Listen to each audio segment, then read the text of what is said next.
Дугаарт бид гамшигын эсрэг үндэсний төвийн тэргуун Ганбаатар студид орсон ба танд энэ өдрийн төргийг. Энэ өдрийн минь төргээ. Тэгэхээр ноён уулын асуудал дахиад одоо сүрдэж эхэлж байна л да. Нэг хэсэг иргэд тэмцээд одоо энэ асуудлыг түр хугацаагаар хойшлуулсан гэж ойлгоод байгаа. Гэтэл өнөөдөр улсын хурлаар дахиад хэлэлцүүлэхээр боллоо. Энэ талаар ярьсан. Бид нэр улсын хурлын хууль бус хуулийг л эсэргүүцээд яваад байгаа асуудал та. Юу юм гэхээр 1 сарын 24-нд улсын төсвийг хэлэлцэж байхдаа хаалтын үйл ажиллагаан дээр оруулж ирэл нэг нөөцний компани нэр дурдаад нэг стратеги урдад оруулах жагсаалтаас хасъя. Үлдсэний батлыг л баталцдаг ийм сони үйл ажиллагаа болцоо. Яг бол улсын хурлын дэгэнд өөрөө аливаа асуудал тодорхой хугацааны өмнө гишүүдэд тараагдаж танилцуулагдаж тэндээс санал бодлыг оролдуулж даавн бүлгүүд дээр буюу ажлын хэсгүүд дээр хороод дээр шийдвэр орж ирдэг. Тэгэхээр улсын их хурл өөрөө энэ дээгүүдэд зөрчилсөн байна. Ялангуяа эдийн засгийн байнгын хорооны тухайн дарга байсан Батцуур гэдэг нөхрийг яг шинэ жилийн өмнөхөн ноён уулын стратеги урдад оруулах жагсаалтыг эдийн засгийн байнгын хороогоор батлаад авъя гэдэг үүргийг зээг хөлт гэж улсын их хурлын дарга өгсөн байгаа юм л та. Тэгээд Батцуураас нь асуусан юу гэж байгаа бэ? Батлаад авъя гэдэг чинь бол одоо тулгын шаардлага хилцээ тэр гэдэг чинь саналуу гэдгсэн чинь батлаад авъя гэсэн болохоор би батлаад авъя гэж өгсөн. Түүнээс биш бидний хилцгээгүй. Тэгэхээр биднээс батлуулах шаардлагатайс болохоор бид нар батлаад өгсөн гэдэг бол өөрөө надад улсын их хурлын гишүүн өөрөө надад биеэр хэлсэн байгаа. Тэгээд 24-нд ингээ хууль бус үйл ажиллагаа буюу стратеги урдад байхгүй урдыг оруулж ирээд стратеги урдад оруулаад тэр нь их хурл дээр нэрэн дурддахгүйгээр шийдвэрлэх гарч иж байгаа. Тэгэхээр тухайн урд өөрөө яг стратеги урд мөн үү гэдэг асуудал байна. Тэгэхээр энэ урд маань урд нь байсан 39 урдын жагсаалтд бол байхгүй. Тухайн нөөцийн асуудал эрдэс соёлын зөвлөлөөр тодорхой хэмжээнд яригдчихсэн бол яригдчихсэн. Тэр нөөц нь улсын төсвийн дотоодын нийт бүтээгдэхүүний 5% хүрэх боломжгүй байсан. Тэрийг одоо эрдэс соёлын зөвлөлөөр одоо магадлалтай гэдгээр ингээд 50-70 тонн гэж ингээд дүн оруулж ирээд ингээд эрдэс соёлын зөвлөлөөр шийдвэрлэх асуудлыг ингээд их хурлын өөрөө ингээд шүүрж яваа шийдчихлээ л та. Тэгэхээр хаана ашиг сонирхол байсан бэ гэдэг асуудал гараад ирж байгаа. Бид нар энэ асуудал дээр асуудлыг хэлцээд ингээд хөөцөлтөд яваад үзэхээр 2010 онд тухайн Бороо голд компани буюу өнөөдөр Синчеро голд компани захирал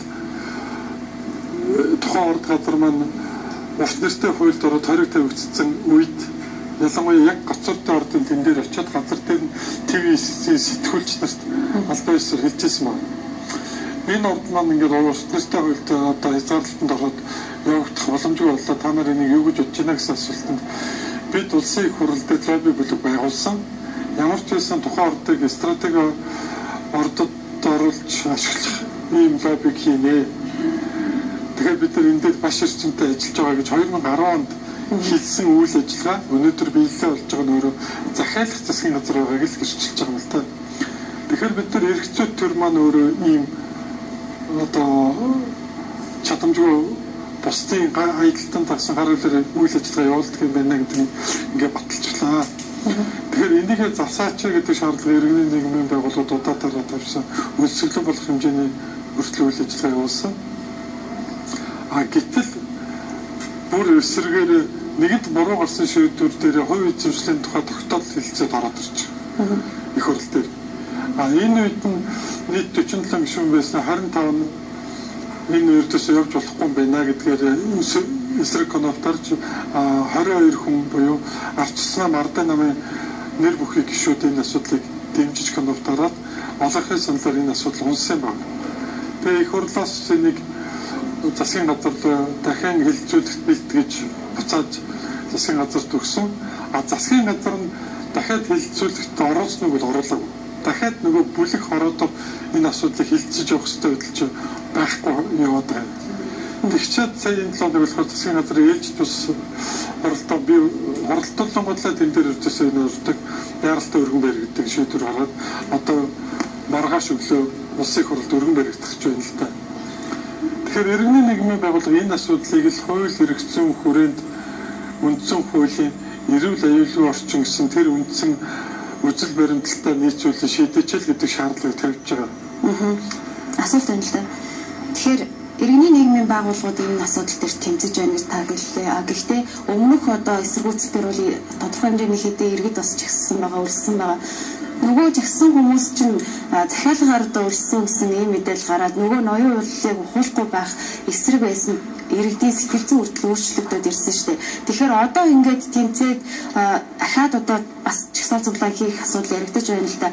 Энэ асуудлаа та ахаад ярихгүй юу? Тэгээд энэ дээр одоо юу гэдгийг тухайн уулын мөнх цэвдэгт нөлөөлөөд одоо энэ уул сүйтгэх юм бол хариуцлагын хүлээх үү гэдэг асуудал яригдана гэдэг байгаа. Энэ дээр яг тайлбар өгөх. Энэ хоёр асуулт байна. Ордон нөөц иргэний нийгмийн байгууллагуудыг захиалгах гэдгийг өнөөдөр яг хэн баталсан?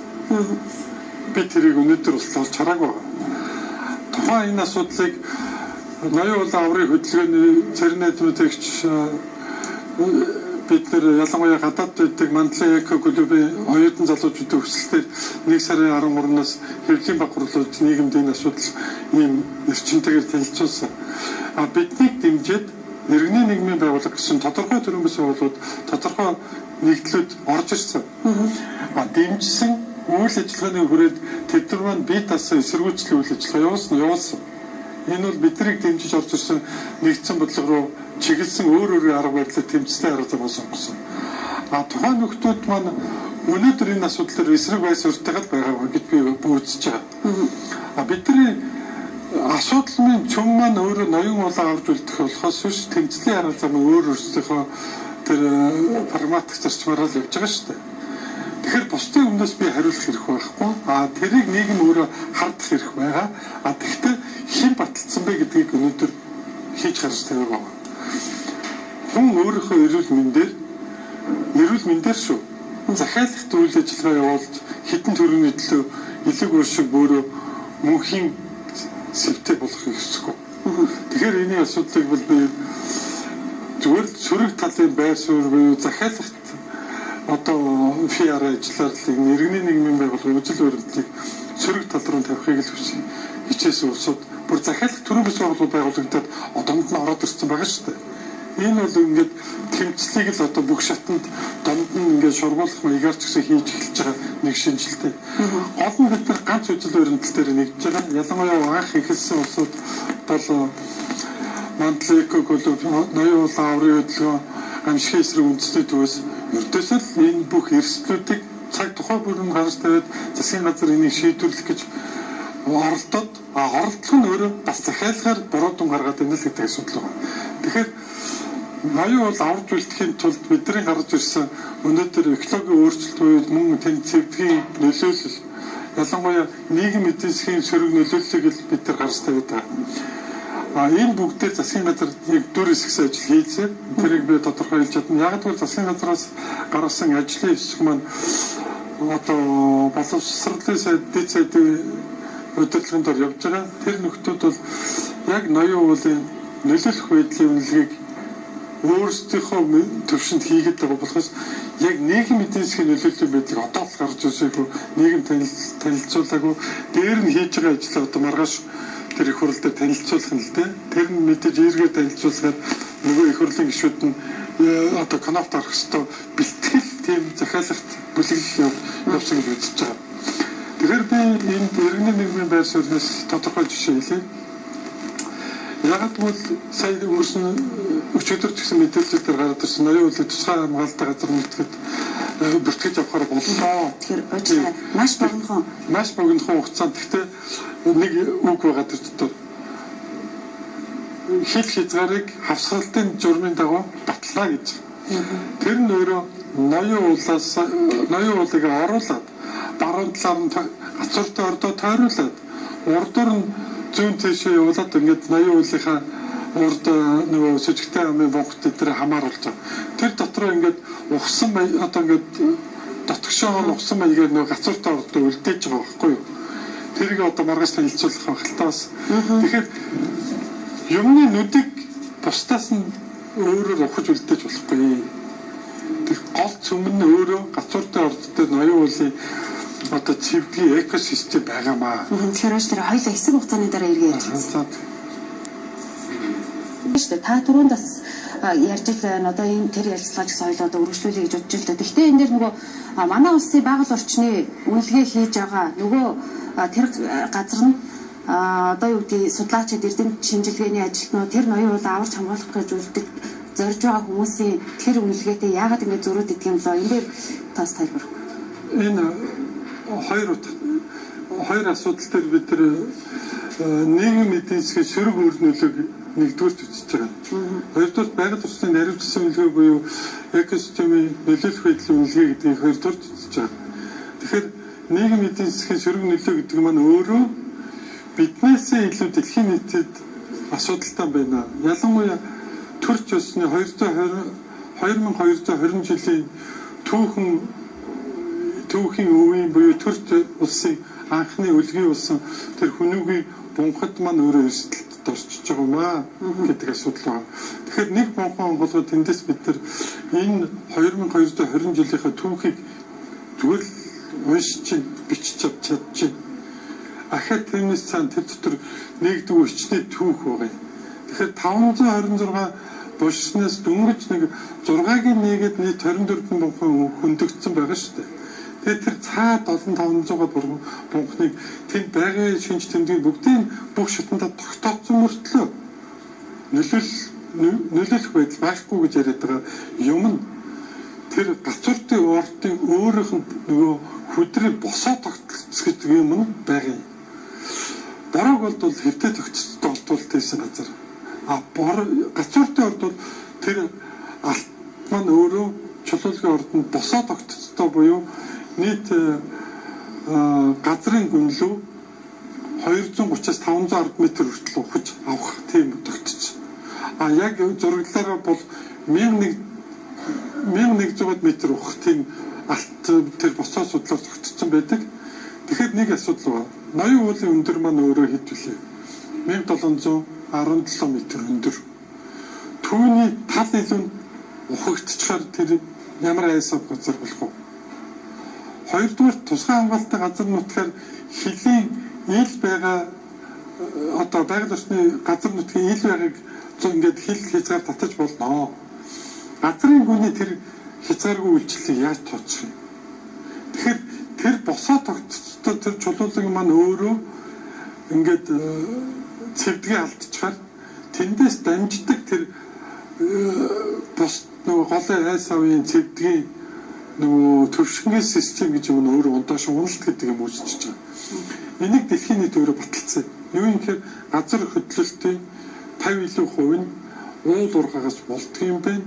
Ялангуяа ил уурхаа босоо тогтцтой ийм уурхаанууд газрын цэвдгийн нөгөө нэг гагнаас шин чанаруудыг алдснараа тэндээс цэвдгийн тэлэх чадвар нь өөрөө хомигдчихж байгаа болохоор тэнд одоо шалралт хөлсний гулгалт эдрээс ахуулаад газрын баасын өөрчлөлт дөргөлт гэж юмнууд үүсээд бус газраа дөргөлт өгч газар хөдлөлтийн маасууд нэвтгэгчдэг юм байна.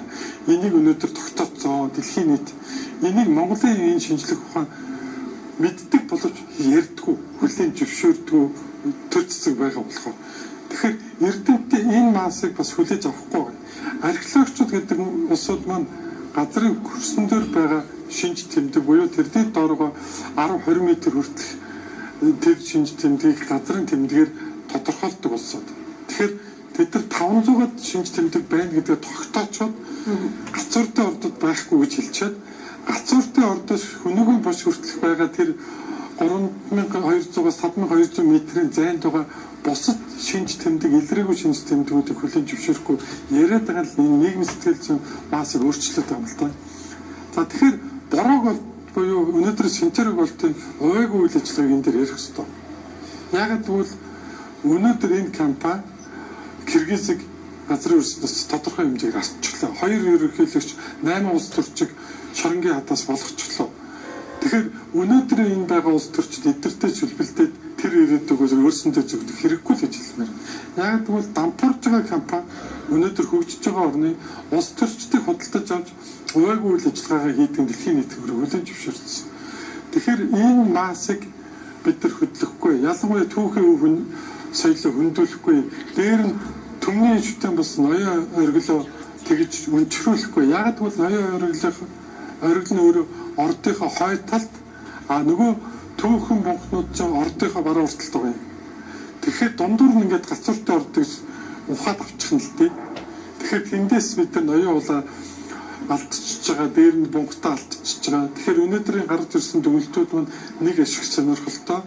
Юу юм гэхээр тусгай хамгаалалтын газар нутагт авахыг дэмжлээ гэж засгийн газар тэр өнгөрсөн 7 хоногт ингээд дэмжлээ гэсэн хэрнээ энэ талаараа нөгөө гараараа хутгаж шагаад гацууртай ордын хувь эзэмшлийн тогтоолыг оруулаад ирж байна.